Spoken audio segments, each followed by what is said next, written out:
Buen día a todos los que me ven y escuchan. Oro que la gracia de nuestro Dios sea sobre sus vidas. El Salmo 133 dice: cuán bueno y delicioso es habitar los hermanos juntos en armonía. Y si bien es cierto que no podemos estar juntos físicamente, lo estamos en el mismo espíritu a través de la palabra de Dios.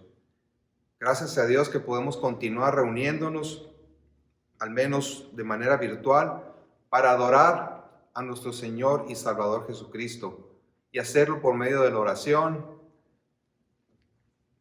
de los cantos y de la exposición de su palabra. Los invito a orar y cantar desde sus casas, que tengan un tiempo aparte para considerar lo que Dios quiere hablar a sus corazones en esta situación tan difícil que todos estamos enfrentando. Vamos entonces a la palabra de Dios de este día. Para el récord es domingo 29 de marzo del 2020 y he titulado este sermón Gozo en medio de la tempestad.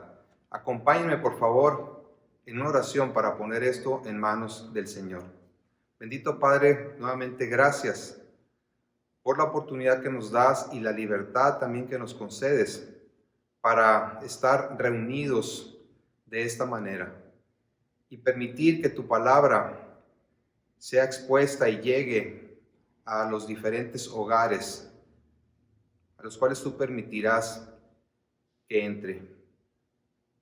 Te pedimos, Señor, que tengamos una disposición total para recibir tu mensaje, y no solamente acumular más conocimiento, sino sobre todo un entendimiento de tus propósitos y eso nos lleve a una adoración más profunda hacia ti. Tu palabra es lámpara que guía en medio de la oscuridad. Guíanos por medio de ella. Te lo pedimos dándote gracias en Cristo Jesús. Amén. Amén. Como les dije, he titulado este mensaje Gozo en medio de la tempestad.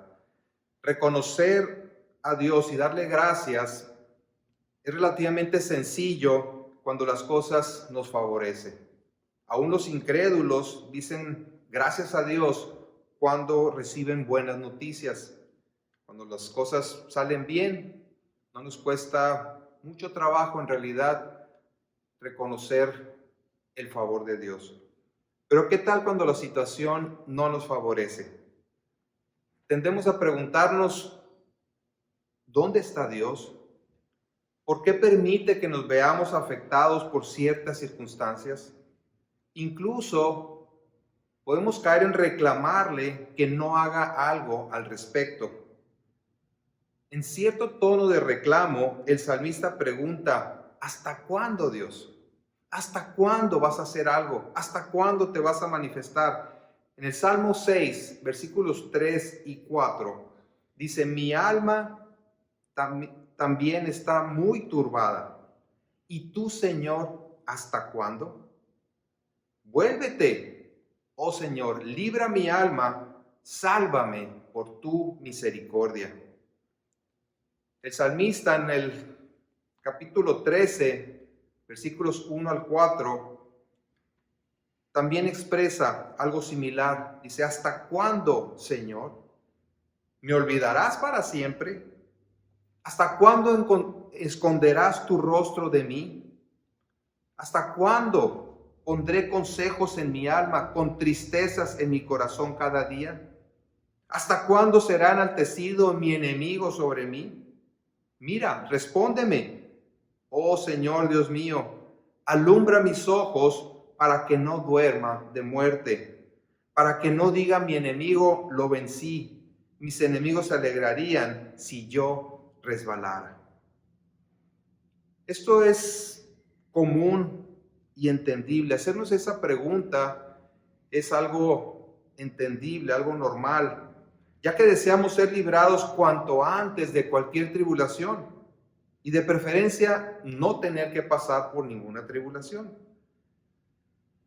Aun cuando estas tribulaciones, estas dificultades sean parte del proceso que Dios usa para ser fortalecidos en la fe. Como mencioné la semana pasada, no porque sucedan ciertas cosas, quiere decir que Dios esté ausente. Nada escapa de su conocimiento. Él tiene poder sobre toda su creación y aún al viento le dice calma y éste obedece. Al mar le ordena tranquilidad y se calma. Vimos entonces que Dios tiene un propósito muchas veces más allá de lo que nosotros logramos comprender. Y ese propósito es bueno. Nada, insisto, nada escapa de su conocimiento, de su control, ni de su poder. El problema realmente está en nosotros. ¿Por qué? Porque nos cuesta trabajo creerle al Señor y confiar en Él. El reclamo precisamente de Jesús para sus discípulos que iban con Él en la barca fue su poca fe para creer en Él. Oh, hombres de poca fe, les dijo. Así que vivir por fe significa vivir confiando en Dios, aun cuando las circunstancias a nuestro alrededor no sean muy alentadoras. Es vivir con calma en medio de la tormenta, disfrutar de paz por saber que Él es Dios y que bajo su protección podemos realmente estar seguros. No digo con esto que sea fácil hacerlo. Ni siquiera los seguidores de Jesús que iban con Él en la barca pudieron tener calma ante la tempestad, aun cuando habían presenciado milagros tremendos que probaban que Jesús era Dios. Creer en Dios y sobre todo creerle a Dios implica confiar en su soberanía, en su poder, en el hecho de que Él gobierna sobre su creación y que todo lo que sucede tiene un propósito bueno, aunque muchas veces no comprendamos ese propósito. Esa es la conclusión a la que llegó el profeta Habacuc después de buscar una respuesta ante la aparente indiferencia de Dios, pues el pueblo judío se había alejado de él y los caldeos amenazaban con invadirlos. En una de las mayores declaraciones de fe registradas en la Biblia, el profeta Habacuc dijo lo siguiente. Si me acompañan en su Biblia al profeta Habacuc, al libro del profeta Habacuc, capítulo 3, versículos 17 al 19. Habacuc está en el Antiguo Testamento y es un libro muy cortito de solamente 3 capítulos que está entre Nahum y Sofonías.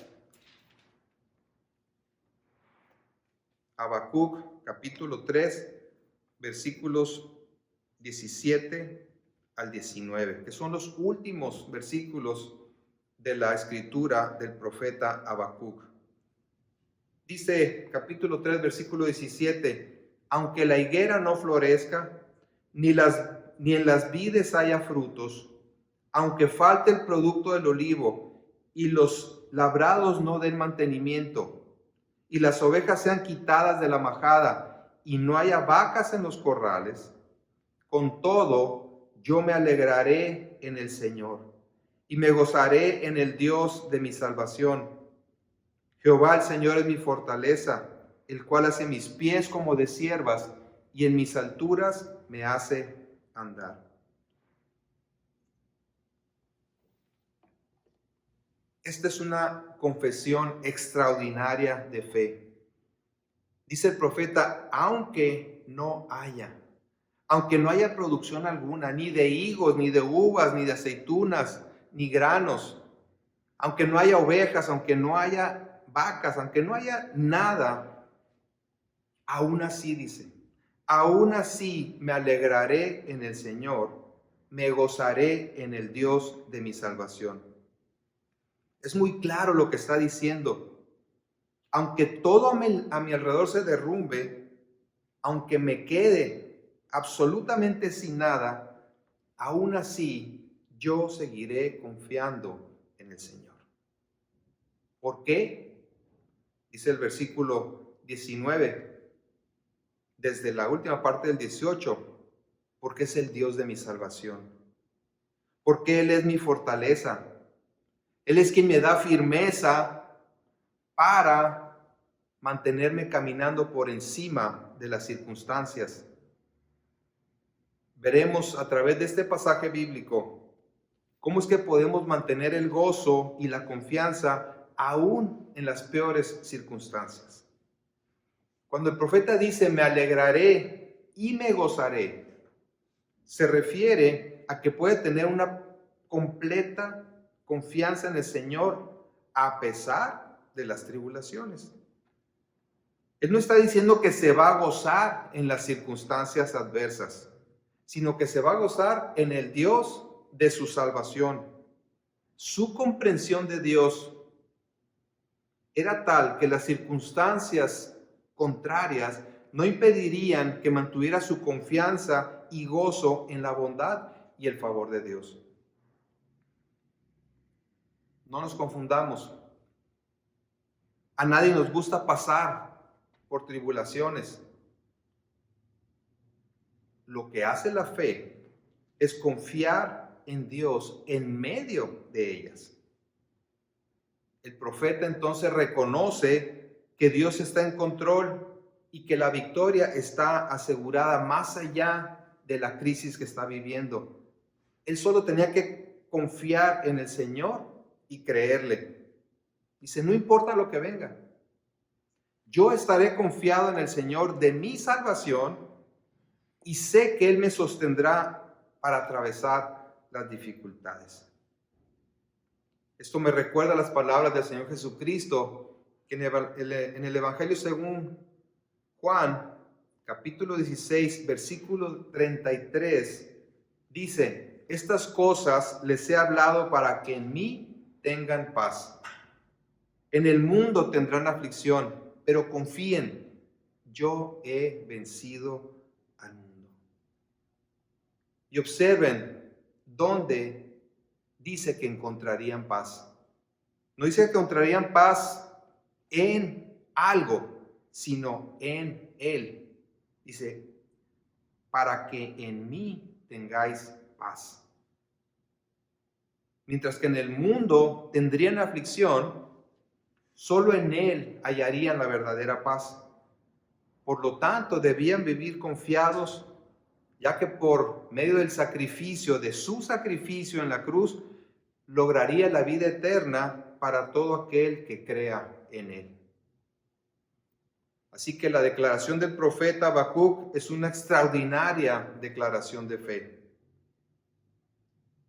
Pero el profeta no llegó a esa conclusión hasta después de haber luchado para entender y conocer mejor a Dios. Habacuc conocía a Dios y tenía una relación con Él, puesto que se dirige a Él para tratar de entender por qué no actuaba ante la decadencia espiritual y moral del pueblo de Judá. Sin embargo, su comprensión de Dios era limitada y fue a través de orar y buscarlo diligentemente que pudo obtener respuestas a sus inquietudes y reclamos. En realidad dice, Señor, no entiendo cómo es que no haces nada. Y cuando Dios le responde que sí está haciendo y que la invasión inminente de los caldeos es parte de su plan para disciplinar a Judá, el profeta no lo puede creer. Ahora, a manera de contexto, un profeta del Antiguo Testamento era un hombre escogido por Dios para enviar un mensaje a su pueblo. El profeta es el que habla por Dios. Habacuc fue un profeta hebreo que vivió un poco antes de que la nación de Judá, la que está al sur, en la parte sur de Israel, fuera conquistada y sus pobladores llevados cautivos por los caldeos a Babilonia. el pueblo hebreo se había alejado de Dios e imperaba el pecado, la injusticia y la violencia. De manera que el profeta Habacuc no se explicaba por qué Dios no hacía algo para detener la maldad. Estaba sumamente preocupado por la decadencia moral del pueblo de Dios. Y de cierta manera le reclama a Dios: ¿por qué no has hecho algo al respecto? En su desesperación, clama a Dios para que intervenga. Pero cuando Dios le responde que enviaría a los caldeos, un pueblo pagano, superpoderoso, para juzgar a Judá, se sorprende muchísimo, pues no entendía cómo un pueblo que él llama menos justo que nosotros vaya a ser usado por Dios para castigarnos. Y el problema con los judíos era que se creían menos malos que las demás naciones porque decían conocer a Dios, pero en realidad no lo obedecían, hacían lo que les venía en gana, viviendo en una creciente inmoralidad. Entonces realmente tenían hasta más culpa porque diciendo conocer a Dios, ni le obedecían, y todo lo contrario, manifestaban solamente estar completamente alejados de Él.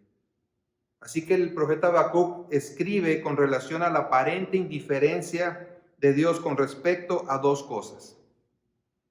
En primer lugar, ¿por qué no hace nada ante la declinación espiritual y moral del pueblo de Judá? En otras palabras, ¿por qué no purifica a su pueblo? ¿Por qué no le pone un alto a esa situación, a esa decadencia moral y espiritual del pueblo? Y en segundo lugar, ¿por qué no detiene a los caldeos, cuyos pasos se escuchan ya muy cerca y vienen destruyendo y arrasando con todo en su camino?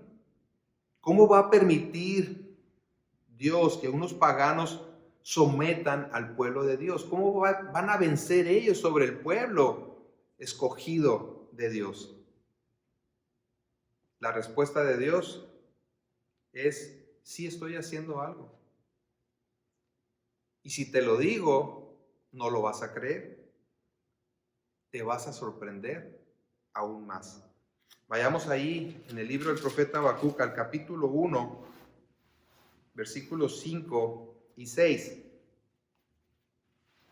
Habacuc 1, versículos 5 y 6.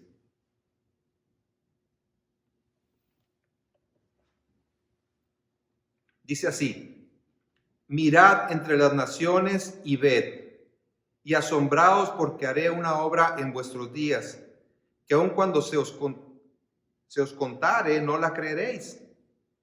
Porque he aquí, yo levanto a los caldeos, nación cruel y presurosa, que camina por la anchura de la tierra para poseer las moradas ajenas. En otras palabras, le dice: levanten sus ojos y vean con asombro lo que estoy por hacer. Dios había levantado a los caldeos como nación poderosa para castigar a su pueblo rebelde. Y ante esto, Habacuc, ciertamente sorprendido, dice: momento, Dios, ¿acaso nos vas a abandonar en manos de esos malosos? ¿Qué no se supone que eres un Dios justo y que aborrece el mal? Fíjense cómo le dice ahí en el capítulo 1, versículos 12 al 14. ¿No eres tú desde el principio, oh Señor Dios mío, santo mío? No moriremos. Oh Señor, para juicio lo pusiste, y tú, oh roca, lo fundaste para castigar. Muy limpio eres de ojos para ver el mal, ni puedes ver el agravio. ¿Por qué ves a los menospreciadores y callas cuando destruye el impío el más justo que él? Y haces que sean los hombres como los peces del mar, como reptiles que no tienen quien los gobierne. Habacuc ciertamente no puede comprender cómo es que un Dios tan limpio de ojos, tan santo pues, puede hacer tal cosa por permitir que un pueblo tan cruel y despiadado como los caldeos sometan a su pueblo escogido? Y como ya comenté, el problema es que ellos se sentían más justos que la otra nación. ¿Cómo unos paganos menos justos que los judíos pueden ser instrumento en las manos de Dios para castigarlos? No entiendo, Señor. Pero en lugar de quedarse así nada más como no entiendo, lo que hace Habacuc y lo dice es que montará guardia y no abandonará su puesto hasta que obtenga una respuesta. Vemos aquí una actitud muy interesante, muy reveladora de el profeta y que nosotros también deberíamos de adoptar. Fíjense en el capítulo 2, versículos 1 al 3. Dice: sobre mi guarda estaré, y sobre la fortaleza afirmaré el pie, y velaré para ver lo que se me dirá, y qué he de responder tocante a mi queja. Entonces, versículo 2 dice: y el Señor me respondió y dijo: escribe la visión y declárala en tablas, para que corra el que leyere en ella. Aunque la visión tardará aún por un tiempo, mas se apresura hacia el fin y no mentirá. Aunque tardare, espéralo, porque sin duda vendrá, no tardará. Vemos aquí que ante la espera del profeta, ante el querer obtener una respuesta de parte de Dios, Dios le responde. Y Dios me respondió. Nuevamente, Dios le responde y le dice que escriba la visión para que sea dada a conocer, y aunque va a tardar, ciertamente se cumplirá. Muchas veces Dios no hace las cosas inmediatamente, deja pasar un tiempo. Y en ese tiempo está cumpliendo sus propósitos. Pero nosotros nos desesperamos porque no sucede lo que queremos que suceda. Judá sería arrasada por los caldeos y el pueblo llevado cautivo a Babilonia, cosa que sucedió varios años después. Pero después de eso, Babilonia caería ante el reino de los medos y los persas, encabezados por el rey Ciro, e Israel regresaría eventualmente a su tierra. El punto es que Dios dijo, y por lo tanto, Él haría que sucediera. Dios no miente, y lo que dice, lo cumple, aun cuando nuestros tiempos no son necesariamente los de Él. Entonces Habacuc empezaba a comprender que Dios estaba en control de todo y que, a diferencia de los incrédulos, él debía confiar y esperar en el Señor. Dios le responde y le hace ver que hay básicamente dos maneras de vivir. En el versículo 4 del capítulo 2 le dice: he aquí, aquel cuya alma no es recta se enorgullece, mas el justo por su fe vivirá. Habla del orgulloso y habla del justo.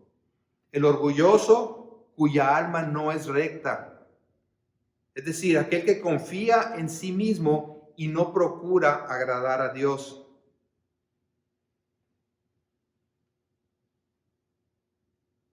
El orgulloso confía, insisto, más en sí mismo y cree que tiene control sobre todo lo que hace y sobre su destino.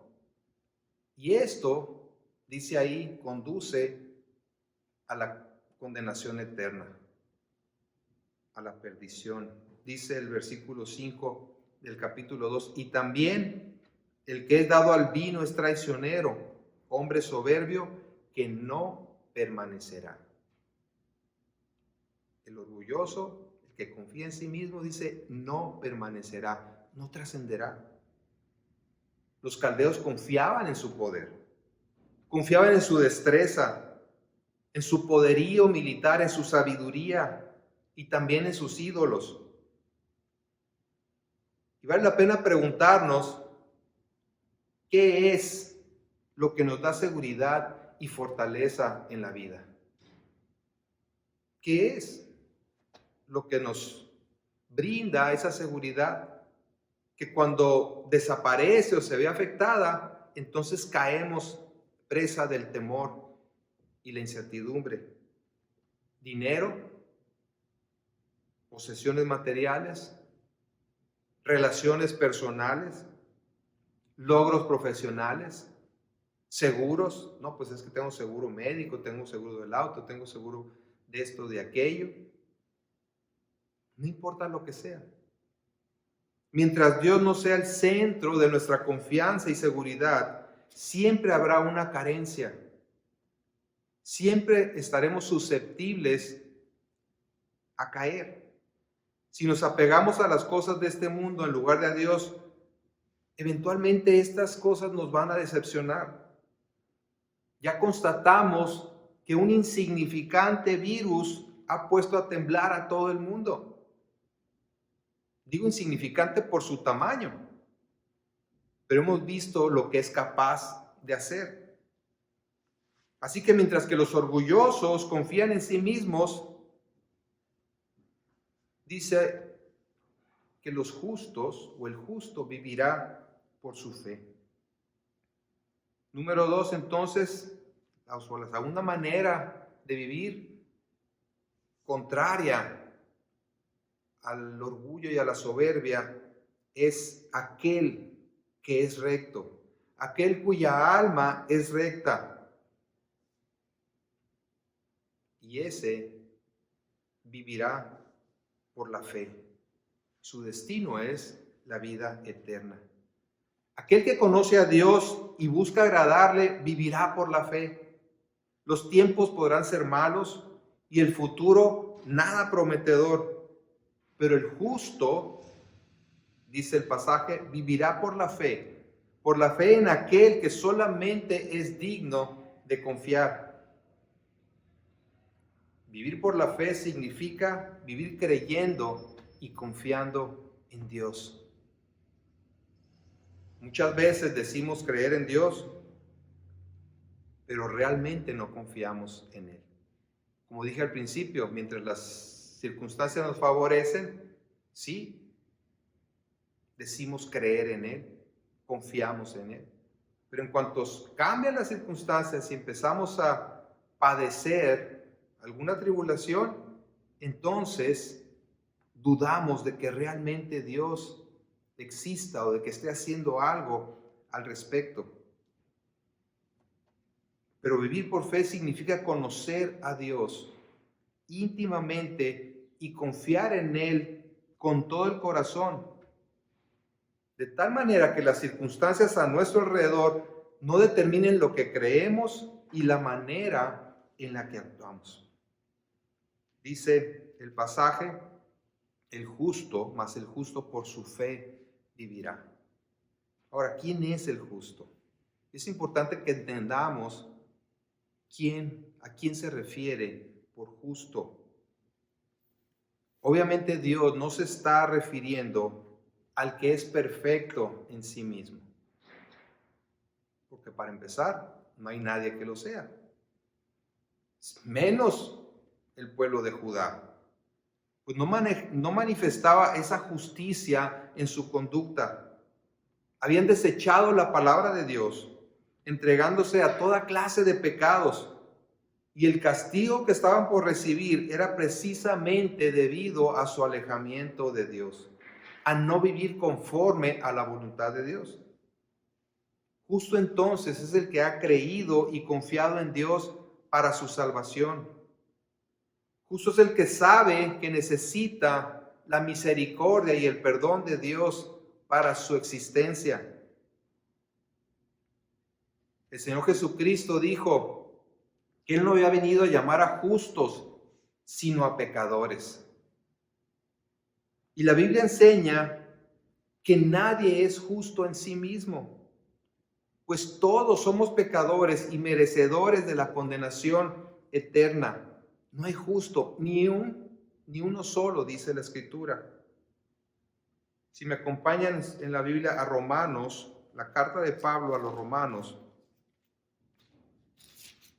capítulo 3, que es precisamente donde dice que no hay justo ni uno solo, dice en el versículo 10, como está escrito, no hay justo ni aun uno, no hay quien entienda, no hay quien busque a Dios. Todos se desviaron, a una se hicieron inútiles. No hay quien haga lo bueno, no hay ni siquiera uno. Esta es una verdad. Entonces, ¿cómo es que una persona pecadora puede ser declarada justa? Más adelante, en el capítulo 3 de Romanos, versículos 19 y 20, dice lo siguiente. Romanos 3, 19 y 20. Pero sabemos que todo lo que la ley dice, lo dice a los que están bajo la ley. Cuando habla de ley, habla de los mandamientos de Dios. Para que toda boca se cierre y todo el mundo quede bajo el juicio de Dios, ya que por las obras de la ley ningún ser humano será justificado delante de él, porque por medio de la ley es el conocimiento del pecado. Es decir, si el mandamiento dice no mentirás, en realidad te está condenando porque ni modo que digas que nunca has mentido. Si dice no codiciarás, te está condenando porque no puedes argumentar que nunca has codiciado. Y por un solo pecado te haces violador de toda la ley. Así que por cuanto todos hemos pecado, solamente hay un remedio para no ser condenados. Y este es en base a la justicia de Dios, que es lo que dice a continuación en el versículo 21 al 24. De ahí de Romanos 3 dice, pero ahora aparte de la ley, se ha manifestado la justicia de Dios. Fíjense bien, la justicia de Dios testificada por la ley y por los profetas. La justicia de Dios por medio de la fe en Jesucristo para todos los que creen en Él, porque no hay diferencia. Por cuanto todos pecaron, otra vez, por cuanto todos pecaron, aquí no deja que uno solo quede fuera. Y están destituidos de la gloria de Dios. El pecado nos separa de la presencia eterna con Dios, siendo justificados gratuitamente por su gracia mediante la redención que es en Cristo Jesús. La justicia delante de Dios se obtiene por la fe en Jesucristo. Y esto de manera gratuita, siendo justificados gratuitamente por su gracia, mediante la redención que es en Cristo Jesús. Y esto lo que quiere decir es que Él pagó con su muerte el precio de nuestro rescate. Él nos redimió, Él pagó con su muerte el precio de nuestro rescate. ¿Por qué? Porque estábamos separados de Dios por causa de nuestro pecado. Y explica adelante cómo es que Jesucristo pagó ese rescate. Versículos 25 y 26 dice, a quien Dios puso como propiciación por medio de la fe en su sangre.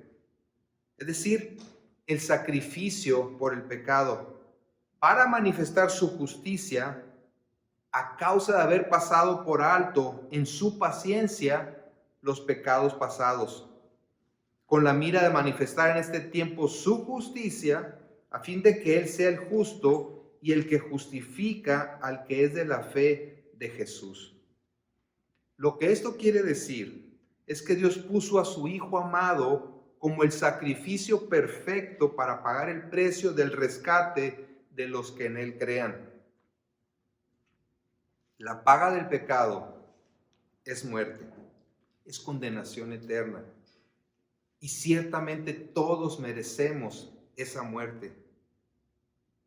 Mas Dios dice, un poquito más adelante en Romanos 5, versículo 8, mas Dios muestra su amor para con nosotros en que siendo aún pecadores, Cristo murió por nosotros.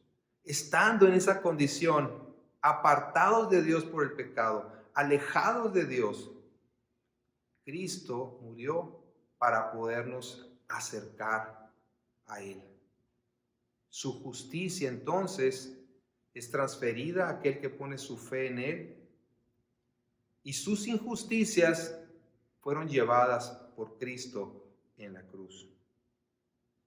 El regalo de Dios de la salvación se recibe por fe. El justo por su fe vivirá. No es por obras, no es por ningún esfuerzo humano para ganarse la salvación.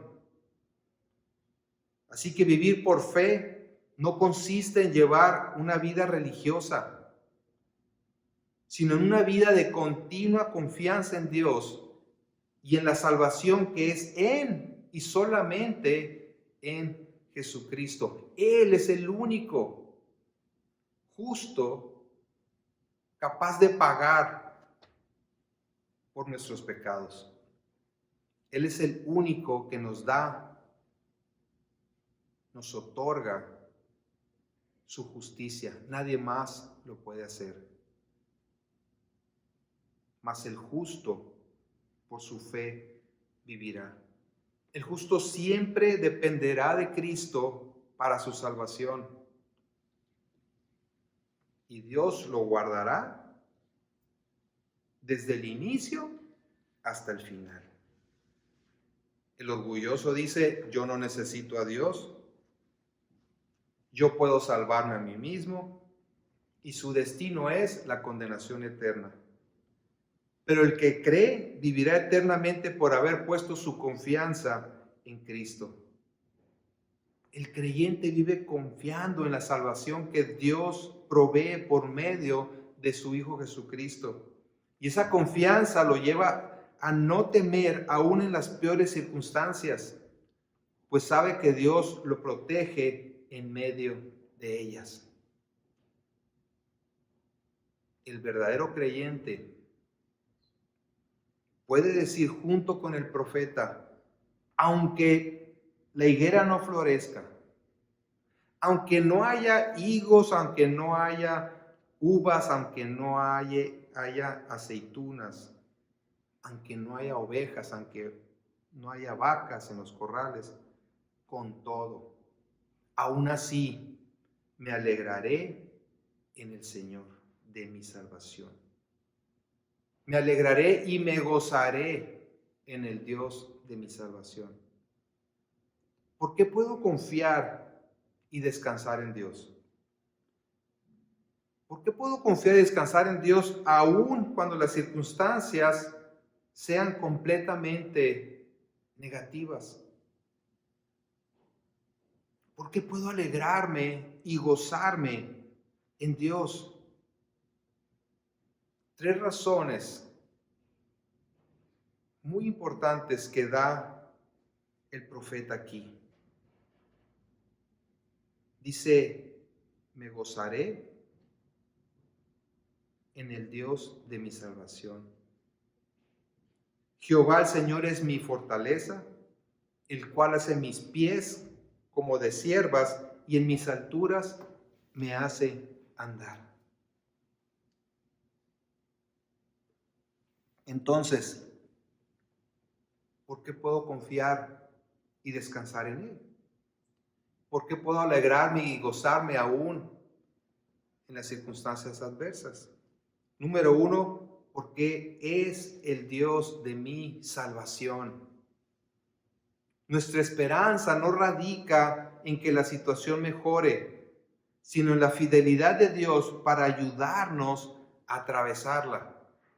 Repito, nuestra esperanza no radica en que la situación mejore, sino en la fidelidad de Dios para ayudarnos a atravesar esa tormenta. El salmista, en el Salmo 121, vamos a ir a Salmos porque vamos a estar viendo varios pasajes de Salmos. Salmo 121, versículos 1 y 2. Dice, alzaré mis ojos a los montes. ¿De dónde vendrá mi socorro?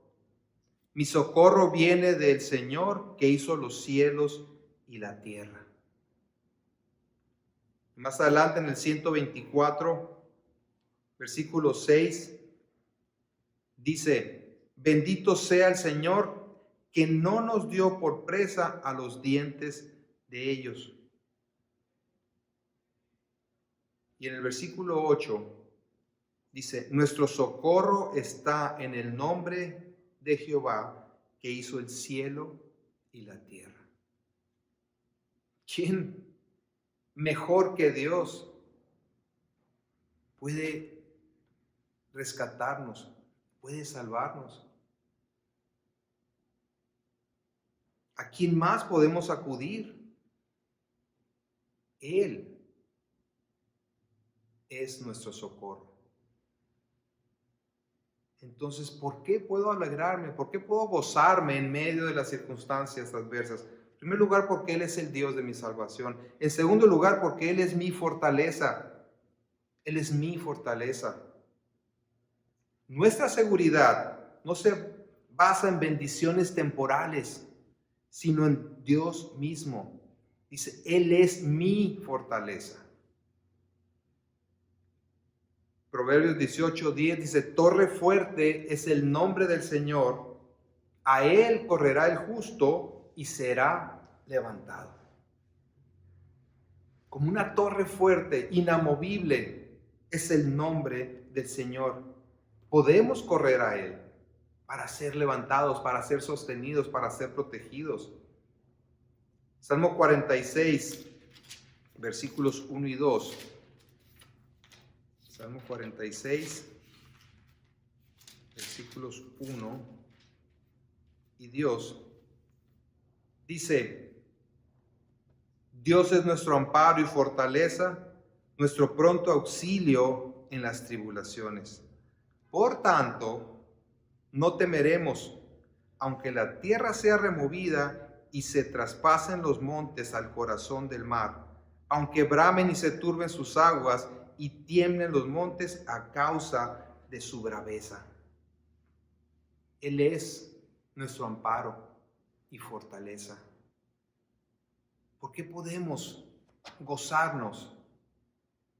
O en otras palabras, no caer presas del temor ante las circunstancias adversas. Mantener una actitud de confianza. Ese es el gozo, mantener una actitud de confianza. ¿Por qué podemos hacerlo? Número uno, porque Él es el Dios de nuestra salvación y porque Él es nuestra fortaleza. Pero número tres, porque me hace fuerte. Porque me hace fuerte. Dice, afirma mis pies como los de una sierva para que yo camine en las alturas. Nuestra capacidad para estar por encima de las circunstancias no está en nosotros mismos, sino que proviene de la gracia de Dios para sustentarnos. Él es quien nos da la capacidad, Él es quien nos da esos pies firmes como los de una venadita para poder andar en las alturas. Dice el apóstol Pablo en su segunda carta a Timoteo, capítulo 4, segunda carta de Pablo a Timoteo, capítulo 4.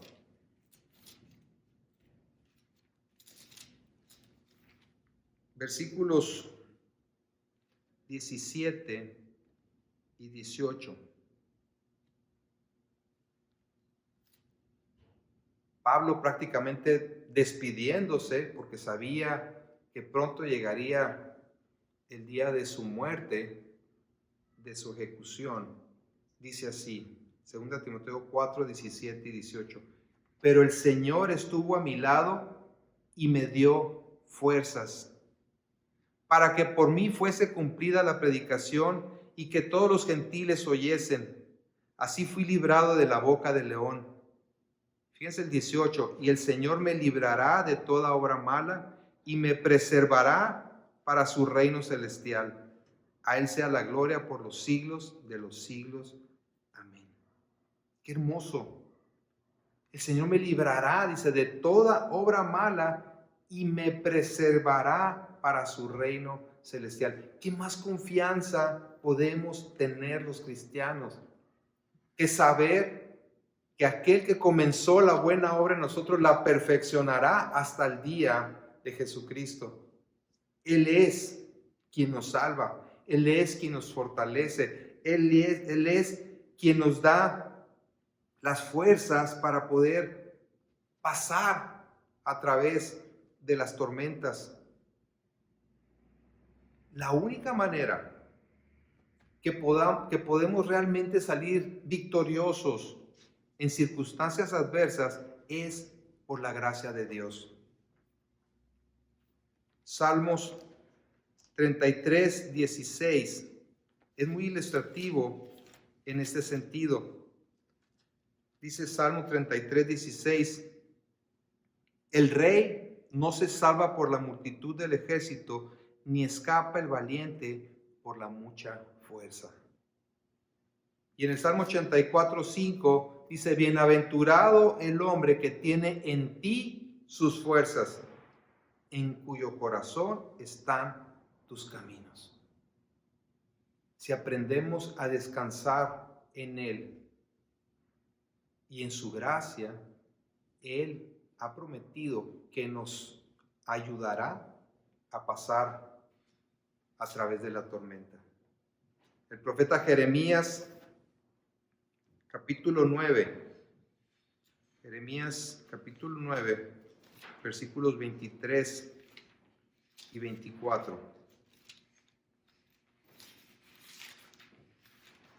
Expresa unas palabras de parte de Dios que son muy, muy ilustrativas. Jeremías 9, versículos 23 y 24.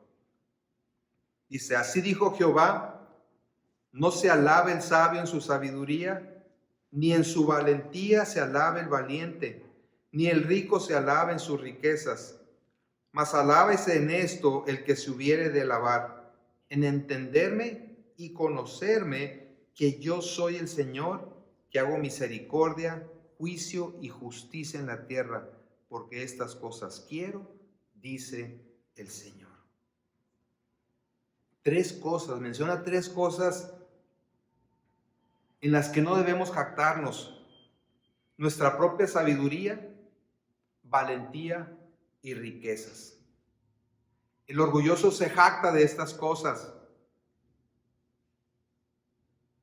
en sus capacidades. ¿Y qué pasa? Que un virus, un terremoto, un huracán, la caída de la economía, la pérdida de trabajo, las circunstancias adversas en general, le hacen ver que en realidad no tiene control sobre nada y por eso cae presa del pánico.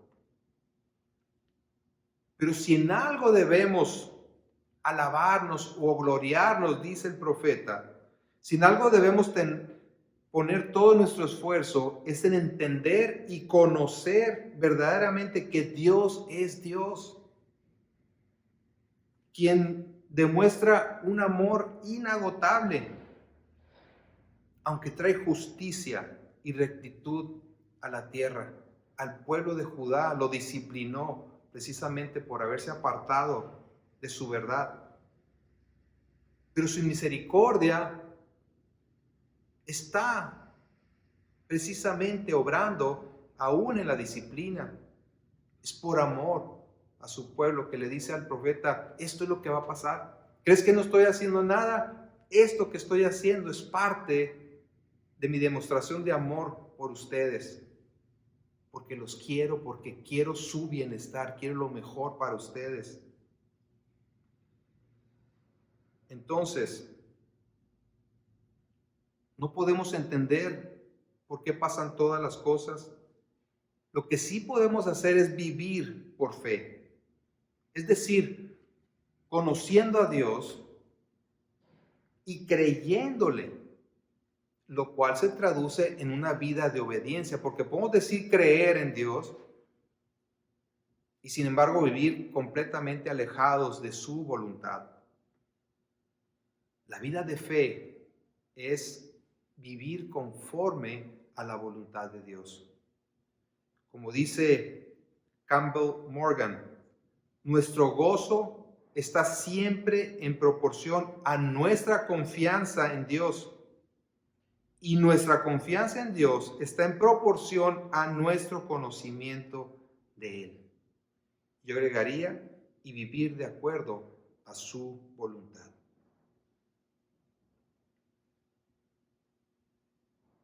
Dios nos ayuda a atravesar cualquier tempestad.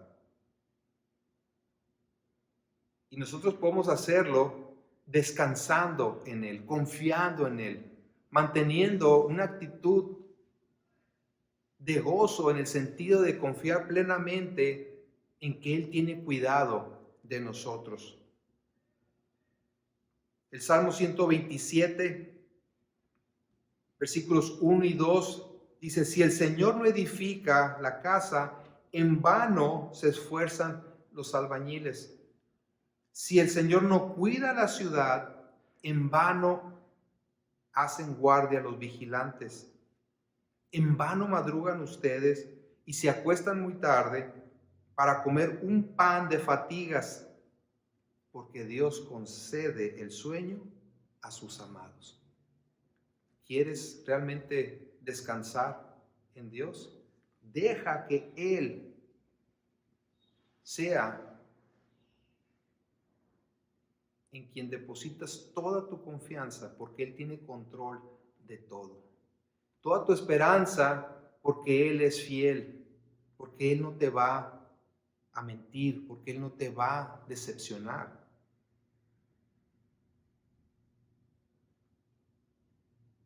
Podemos ir y descansar porque Él es el que vela por nosotros.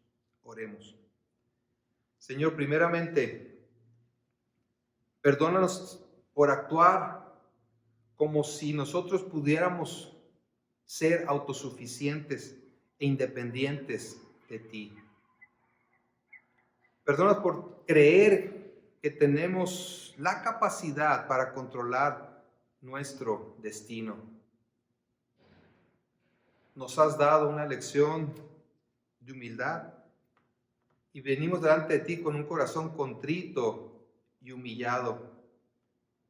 Reconocemos nuestra necesidad de ti.